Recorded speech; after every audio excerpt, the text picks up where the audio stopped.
And what does Muammar Gaddafi's apparent death mean for the United States in the ongoing war on terror? Michael Leiter was the director of the U.S. Counterterror Center and joins me now. Michael, first of all, the importance of the way this happened, the NATO operation, and what may have been an execution. Well, I think in the long run, exactly how he was killed won't make a lot of difference to the future of Libya. I think the way the U.S. was involved and partnered with other nations, both Arab and Western Europeans, I think that sets an important standard for the way in which we can help these countries and the people of these countries get rid of leaders like Muammar Gaddafi, but not make it all a U.S. battle. A tougher question has always been for U.S. officials, if Libya, why not Syria? Well, that is. And I think that's one of the places that obviously the president and the White House is going to have to continue to keep its eye on. Syria poses a different set of challenges, and I think President Assad may well learn from what happened to Gaddafi. He may go down swinging even harder. So I think Syria is still going to play out for quite some time. This undoubtedly makes Assad feel a little bit less secure, but Syria is a different set of circumstances, and I think doesn't demand the involvement in the same way so far that Libya did. There have been so many lessons from the Arab Spring. We've seen what's happened in Egypt where things have not gone well, and there are deep concerns. What about Libya and its ability to create a nation out of these tribes? Well, I think Gaddafi's death was a necessary step to get to this next stage, but not sufficient to actually bring peace and governance there. Gaddafi really did, over 42 years, destroy virtually every civil institution that existed in Libya.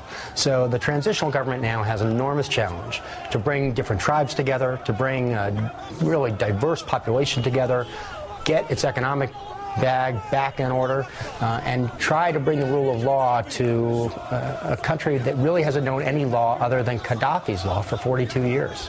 How big a player was he in the terror world? Pan Am is the obvious example, the attack in Berlin, Ronald Reagan's counterattack against Tripoli in 1986.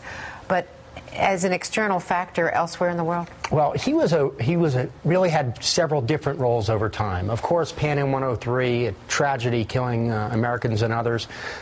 Then, over time, he did shift, and I think his giving up of his weapons of mass destruction programs during President Bush's administration, and slowly but surely he actually did become an important partner, fighting al-Qaeda to some extent, partnering with the U.S. and other Western nations.